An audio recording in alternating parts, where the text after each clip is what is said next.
皆さん、こんにちは。東京九段工作ラボにようこそ。今日は 3D プリンターや 3D モデリングをしている方にとって、また新しい AI の技術のニュースが入ってきたので、それを皆さんにご紹介していきたいと思います。今回ご紹介するのは、メタ、Facebook が発表した SAM3 という技術です。正式にはセグメントエニシングモデル3といって、画像の中から特定の対象物を切り出して、切り出すっていう、いわばセグメンテーション技術なんですね。で、この SAM3 には2つのバージョンがあって、1つは画像処理用の SAM3。で、もう1つが今回の主役 3D 生成用の SAM3D です。私たちのものづくり勢にとっては完全にこの SAM3D の方が注目すべきポイントになります。で、何がブレイクスルーかというと、写真をアップロードして対象物を選ぶだけなんです。以前、このチャンネルでも生成 AI を使った 3D モデリングの話をいくつかご紹介してきたんですが、あの時は対象物だけをフォーカスして撮影してくださいとか、背景はできるだけ消しておいてくださいとか、結構準備が必要だったんですね。ところが、今回の技術では、部屋の中に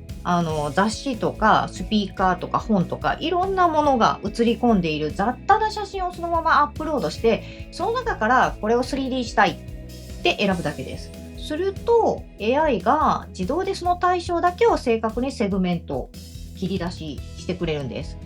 で、背景と区別してとか他の対象物とは区別して、だから狙ったものだけを認識して、さらには写真に写ってない裏側まで推測して保管してくれる。で、この自動セグメント機能と保管機能こそが SAM3D の最大の革新かなと思っています。で、しかもメタはこの技術を誰でもブラウザ上で試せるプレイグラウンドとして公開してくれてます。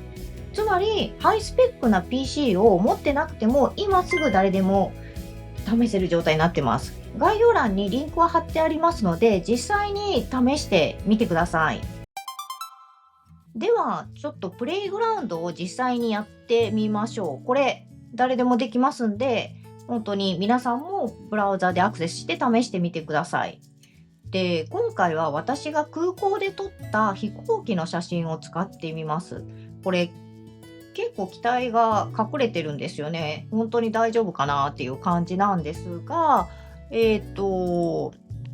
のセグメントエニシングからトライとしてもらうと、ウェルカムで、ご利用規約はちゃんとユーザーポリシーとかですね、その辺はアセプトしますみたいな感じで、で、3D はこの、右の2つですね。で、3D スリエイトシーンズに移ります。で、ここにアップロードしたい画像を持ってきます。アッドっていうやつでですね、Edit your object with clicks ってちゃんとなんか説明が Generate 3D when ready と用意できたらいいよと。で、これで Generate 3D をやってきます。そうすると、この飛行機を認識し始めて、文字は確かにユナイテッドとか見えないですけど、できましたね。すごい。これすごくないですか？これすごくない？で、ここに Add Effects とかあるので、これで遊ぶこともちょっとできたりします。3D エフェクトとか言って、これなんかゴールドとかすると、ゴールドに飛行機がなったりします。なんですよね。すごい。グラスだとガラスですね。あとバックグラウンドイメージとかで実際に空飛ばしてみましょうか。ブラウズとかやると、なんか空飛んでるみたいですね、みたいな。これすごくない？これすごい。これ、いろいろエフェクトなんかもつけられて面白いです。このチャンネルでは 3D プリンターの分かりやすい解説や生成 AI による 3D モデリング、そして 3D プリントをもっと楽しむアイデアを発信しています。ぜひチャンネル登録をして一緒にものづくりを楽しみましょう。では次にもう一つの人物の方をやってみましょうか。人物の方なんですけれども、これは Create 3D Bodies っていうのを選択してもらいます。これ本当に人を抜くんですけれども、実際に私が被験者となってみましょう。私の写真をアップロードしていきます。そうするとですね、もう人を探し始めてるんですね。で、ジェネレートオールピープルっていうか、もう認識してますよね。これ私。で、後ろのこういう微妙な人物も全部認識してるんですよ。ジェネレートオールピープル。でも私だけでいいですっていう場合は、私だけを選択してあげると、私が出てきました。すごい、この関節の位置も全部出てるので、このままアニメーションとして動かせますよね。コーヒーカップ持ってる手の部分とかも再現してる。ちゃんと指が5本ありますね。これ、なんか、ゲームとかアニメーションのキャラクターとか作る人にとっては、福音なんじゃないでしょうか。これでも体型バレて嫌なんですけどね。ジェネレートオールピープルっていうので、全ての人を抽出することもできるんですね。なんかちょっと微妙な影があるから、私の後ろに変な人が勝手にジェネレートされてますけど、なんかこの後ろで、なんかもう作業してる人、立ってる人まで全部抽出できちゃうんですよ。これびっくりじゃないですか。さて、ここで皆さんが一番気になるであろう質問。このデータダウンロードして 3D プリントできるのっていうとこなんですけれども、結論から言うと、このウェブサイト上では今のところダウンロード機能はありません。ブラウザ上で見て楽しむプレビュー機能という位置づけですね。ただ、ここが重要なんですけれども、3D データ化が不可能というわけではないんです。実はメタはこの SAM3D のソースコードを GitHub 上で完全にオープンソースとして公開してます。これどういうことなのっていうと、プログラミングができる方であれば、自分の PC 環境でこの AI を動かしてオブジェファイルやSTL ファイルといった 3D データ形式で書き出すことが可能かもです。私まだ試してないんでごめんなさい。で、技術的には 3D プリント用のデータにするっていうことはすでに可能ですと。ただ、一般ユーザー向けのボタン一つでダウンロードっていう簡単な仕組みが、このウェブサイトにはまだ実装されていない、そういう状況なんですね。で、ソースコードが公開されてるっていうことは、おそらくもう時間の問題かなと思うんですよね。数週間後とか、もしかしたら数日後には、簡単に変換できるとか、出力できるとか、そういう誰でも使えるようになっている可能性も高いかなと考えています。そういうようになったらどんなことできるんでしょうね。